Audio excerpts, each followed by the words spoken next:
21J337, right, Matt? Yes. Okay.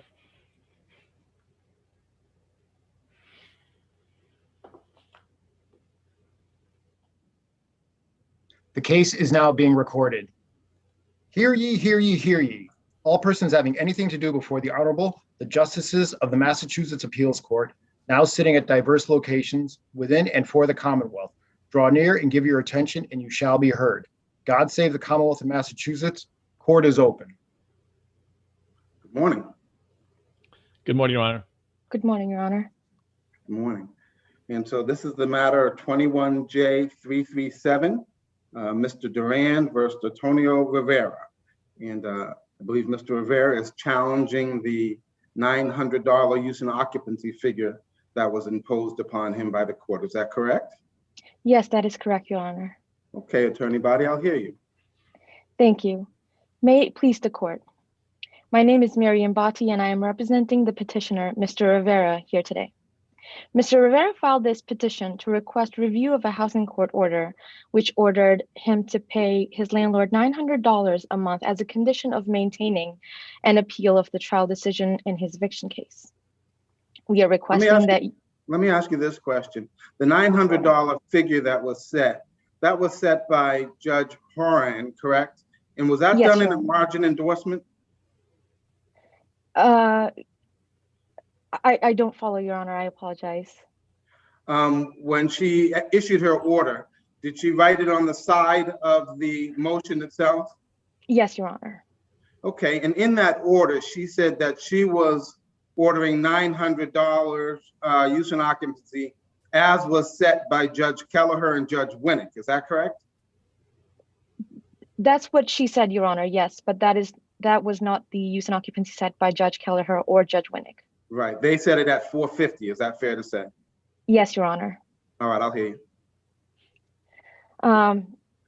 So, Your Honor, Chapter 239 of the Massachusetts General Laws establishes the procedure for setting these monthly payments, and Section 5 specifically of that statute gives Mr. Rivera the right to seek review of the housing court's order. This is a de novo review, and in these appeals, Your Honor is not evaluating the court's order for an abuse of discretion. The housing court's order should be set aside because the judge applied the wrong standard when determining the fair payment. The case law is clear that the court should weigh a number of factors when determining the proper payment. These factors include not just the fair market value of the unit, but also the respective financial positions of both parties. The housing court— You rely on Davis v. Comerford? Is that the case you rely on for that? Yes, Your Honor. Davis v. Comerford and New York Bank Mellon v. King. Mellon v. King, though, that wasn't a landlord-tenant case, was it? No, Your Honor. That was that was a foreclosure case. Okay. So it's our understanding that the court erred by ruling that the only factor at issue was the fair market rent value, and that Mr. Rivera's indigency was not relevant. The judge also stated that she did not believe that she had the power to look at the financial conditions of the parties, and also failed to conduct an evidentiary hearing, which was requested by Mr. Rivera. Would you like a brief recitation of the facts, Your Honor? I think I'm familiar with the facts. All right. At trial, the housing court ruled against Mr. Rivera on his legal defenses and counterclaims. Let me just say this. Suffice it to say, Mr. Rivera lived in the apartment for 16 years. He was paying $400 a month. The building got sold. The new owner wanted to increase the rent. And essentially, that's what brings us here today. Mr. Rivera challenges the increase in rent based on habitability of the apartment and some other conditions within the apartment. That's what the trial was in front of Judge Kelleher, correct? Correct, Your Honor. Okay, go ahead.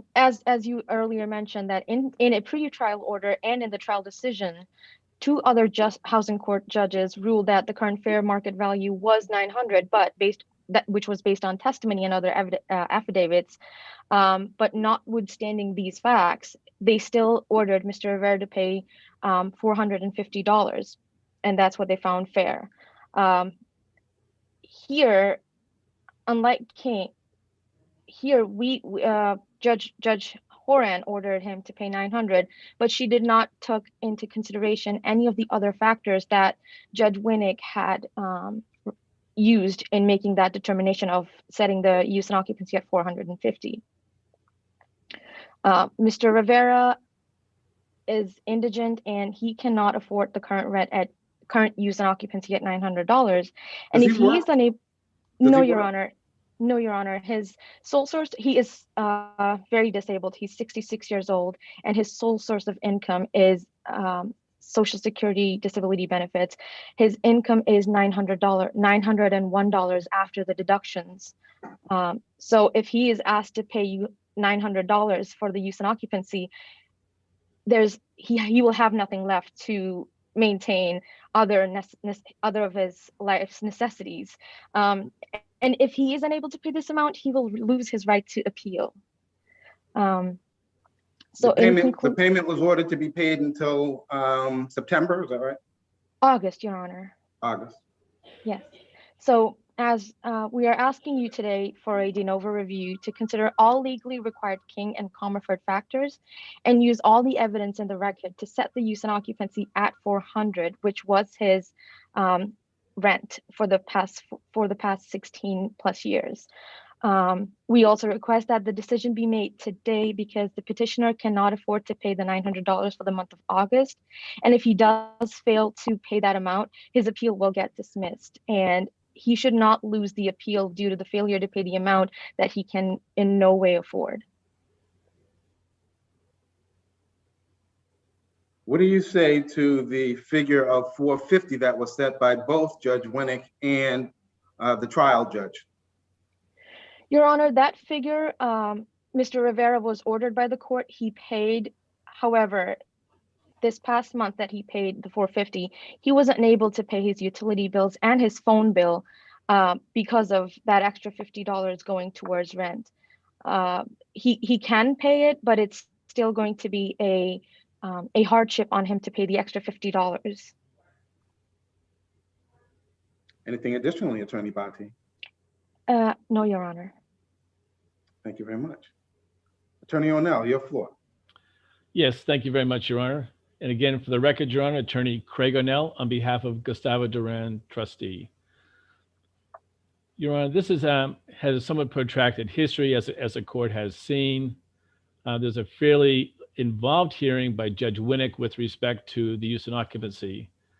I believe in Judge Winnick's decision, he anticipated that the $450 rent as a fair rent during the pendency of the trial. He sort of makes a reference in a footnote that the $450 number is going to be, in all likelihood, somewhat short-lived. He recognized that the fair market value of the property is $900 and the landlord's ultimate right to seek a rent of that value. Do you agree with Attorney Bhatti that Judge Horan's order, which said $900, based on the finding of Judge Winnick and Judge Kelleher, was not exactly what they had ordered? Do you understand that question? I apologize. I think I understand the question. And I think what Judge Horn actually said was that the fair market rent of the property was $900. I think asked, why during the pendency of this appeal it shouldn't be $900. And I think they tried to argue that that wasn't the fair market value of the property. I could be wrong with respect to that, but I think Judge Horn's reply was the fair market rental value of the property is $900, which had been determined first by Judge Winnick, and then secondly confirmed by Judge Kelleher. I think that's where she really went with the $900 figure. Okay. With respect to the hearing and the trial, Judge Kelleher did it was a fairly involved trial, as you can see from my memo. The defendant testified along with I think it was his sister as a witness. But most importantly, the City of Worcester code inspector who had been to the property testified and offered an impartial and unbiased insight into the condition of the property. And I think that helped Judge Kelleher with respect to, the credibility of everybody. And I think that's reflected in the judge's decision, that he made. Do you agree that my review is de novo? Your paper seemed to suggest that I was reviewing for abuse of discretion. Well, I agree that yours is de novo. What my argument with respect to the abuse of discretion was more with respect to an appeal of Judge Kelleher's decision. And the reason why I include that, because I'm not really quite sure what they're appealing. They're seeming to suggest that Judge Kelleher's findings, which were, I think, primarily gauged by the testimony of the City of Worcester code inspector, and then evaluating from there the credibility of the parties, would seem to suggest that he made errors of fact and abused his discretion with respect to the facts. And I'm just pointing, and maybe it just wasn't clear in my argument, that really that would seem to be what the appeal is about. I don't think the appeal is a question that the judge misapplied, misinterpreted, or misconstrued the law. The appeal would seem to be that they don't agree with his findings of the facts. That's not what I heard today. Well, I'm talking with respect to the appeal. Okay, we're talking about two different things. You're talking about the appeal of the trial versus the appeal of the use and occupancy figure. Right. And what and that's why what I'm suggesting in that this appeal is somewhat without merit, in the sense that if they're really just appealing his discretion, I think that that's a fairly tough burden. And meanwhile, Mr. Duran is incurring yet a further delay with respect to the fair market value of the property. And the court, I think, has the discretion to weigh that as a factor as well. The Comfort versus Davis anticipated that that it would be a sort of a short-term situation where the person was required to pay use and occupancy, and that shouldn't have an impact with respect to presenting the case at trial, so that neither party would be prejudiced. I'm suggesting that now that trial has happened, it's a different time frame, it's a different cost, and that the court should look at what the actual fair market value of the property is. And I think the decision in Mellon Bank versus King, although it's a summary process action based upon a foreclosure, it recognizes and seems to look at that the issue of what Mr. Rivera can afford should not necessarily be the sole factor and the guiding factor. And I think but it's one of the factors. You agree it's one of the factors. It's one of the factors that the court can look at and apply some weight to. But I'm suggesting that in this situation where it's not a question of what the facts are going to be. In this case, the facts, at least initially, have been determined by the court. Whereas in Comfort versus Davis, they're talking about we don't know what the facts are necessarily going to be at trial, and so we don't want to prejudice either party. Now we're in a situation where a court has actually determined what the facts are. So to, in essence, require Mr. Duran to subsidize Mr. Rivera's unit, where somebody has made a determination as to what those facts are, just would not be a fair and reasonable shift of the economic burden. In King, didn't they, correct me if I'm wrong, didn't they order less than fair market value? Wasn't fair market value $5,000? They ordered $4,000? That's correct. I